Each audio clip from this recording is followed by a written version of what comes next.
Recently, the Santa Cruz City Council has been considering a development project for 2120 Delaware Avenue. The Santa Cruz Sentinel caught up with area residents at a meeting to find out what the voices on the street are saying. Basically, I think it's a good design and should be approved. I think it's important to make sure that enough police or security is mandated into the proposal, because there are giant hobo jungles on Highway 1 at the outskirts of town that are pretty deleterious for the community as a whole, and that the increase in population is going to stretch the police force on the west side. We have pretty bad the police presence on the west side is not what it should be in our estimation. There's a lot of drug dealing and things of that nature on West Cliff Drive, etc. And so that's important. But I think basically the design deals with a lot of progressive issues. That deals with energy. It deals with the new concept of urbanization. It deals with trying to put workplace and residences in close proximity, deal with the transportation problem. So basically, people who think along those lines, who believe in those things, and most of us do, at least abstractly, should stand behind the project. My name is Caleb Baskin. I own a law firm on Mission Street that employs 12 people, and I grew up in Santa Cruz. I'm also the chairperson of Santa Cruz Next. My personal feeling on this project is that this seems to be a project that's been tailor-made to exactly what the city has been asking for in terms of development. It meets the needs of the city in terms of having families here, businesses here, employees here. It's green, and it's utilizing land that's otherwise sitting vacant. And I think it's a perfect project based on what people have asked for and what the community said they want. And I think that it would be a shame if folks let this opportunity slip by, because development opportunities like this certainly don't come along all the time. My thoughts on the Delaware project are that the environmental impact report prepared for this project is inadequate to meet the needs as an informational document for the community. This is our one opportunity that the City Council has given us to make comments on this project, and you know what? 2 minutes in front of the City Council isn't enough, and this should be the beginning of the conversation about this, and the EIR should be taken back to the consultants, recirculated to the public, and a discussion about what our community needs and wants versus the cost of this project should be discussed more fully than one public hearing. It's one of the biggest projects in the history of Santa Cruz, probably the biggest one after the university. I'm generally in favor of development of that parcel along the lines of the proposal. My feeling is that the environmental impact report describes three alternatives to the project. The preferred environmentally superior alternative.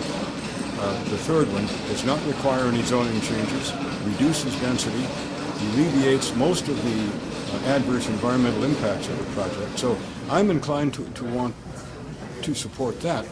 And I think the city has the obligation to explain why it does not accept the environmentally superior alternative. As a matter of fact, under CEQA law, under California Environmental Quality Act law, it has the obligation to do that. The effect of it, for instance, the proposal now is to add some 5,000 cars to the west side. The environmentally superior alternative would add 2,500 to 3,000. A pretty substantial reduction. The number of housing units would be reduced. And what we know, for instance, housing units do not bring money into the city.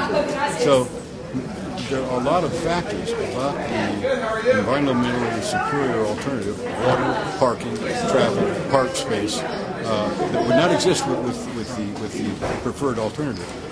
I use the term preferred, meaning environmentally preferred.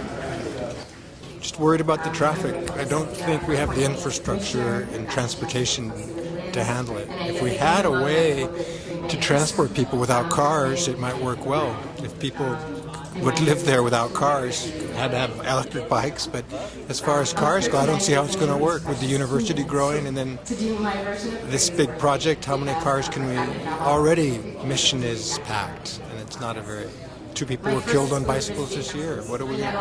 It's just going to get worse with more traffic. I don't know the facts, but it doesn't seem like the water with drought that we're heading into, or it seems like may happen. We might not have the water for all these people. We got to think about things like that. I support having a business park there, but I think that putting so much housing there is a bad idea. It's going to have too much traffic and too much impact on our water, and I think the project's going to be too tall as a result of trying to pack too much housing in with the commercial industrial. And I think it's going to cause a lot of neighborhood issues that are constantly a problem around town, like too much or not enough parking and too much noise near where people live. And I think it's unfortunate that the developer is trying to pack so much in. It's going to be ruining what could be a nice project. I would like to see the city adopt the environmentally superior alternative. And that's not what I've heard they are looking at doing. So, global warming is, I'm a grandmother and I'm concerned about my grandchildren, and we need to take care of the environment. It's going to be oriented on the rooftop to get the optimal solar power, and I think that means reorienting the buildings, and I think those panels should be oriented to get the most power as well.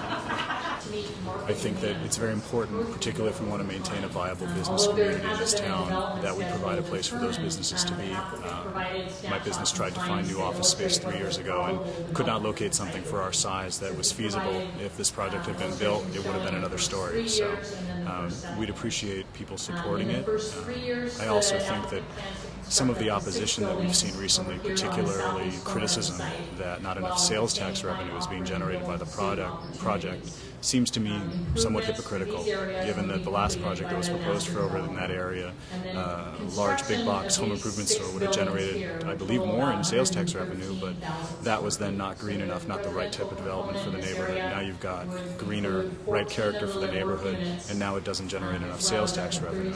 I don't think folks get to have it both ways. I think we need to pick the best thing we can do with the land, and that's not leaving it vacant. So that's my opinion. And people who think it should be open space or should have some other use, maybe they should pool the money and buy the property. And if there are people who want to do that, I'd be willing to pitch in my couple of $1,000s to help them. But, I think that's, for people to object to a property of that, or to the development of a property like that in an industrial area that has been industrial for a long time, like it's got the Lipton plant there and the Wrigley plant there, close proximity, that basically that the kind of project that's being proposed for that area is pretty helpful, and it's not like a return to the old industrial west side. So anyway, that's basically what I think in a nutshell. I sent a question in to the EIR people saying, the city says this project will bring money into the city to be good for the city. Where's the economic data to support that? And they wrote me back saying, well, there's no studies on this, so we're referring this to the city for further study. But there hasn't been any further study. As a matter of fact, there hasn't been any study at all. And there are a lot of things. There are a lot of things like that. The traffic survey says 5,000 cars at the intersection of Swift and Delaware each day, and not a single one of them is going to go south on Swift Street or come south on Swift Street. I mean, that strikes me as a little bit ludicrous. So, and the development agreement says that the zoning regulations and other city rules that govern development cannot be changed as they apply to this project. It's grandfathered in under the existing general plan. Well, that's not the way it ought to be, because coming down the line, in 15, 20 years, we're going to have all kinds of new regulations for building and for cars and for parking and whatnot. So there are a lot of problems. It doesn't mean the project should not be approved, but I think it does mean they ought to be thoroughly explored. And the Santa Cruz Sentinel said the citizens have an obligation to raise these questions, so that's what we want to do.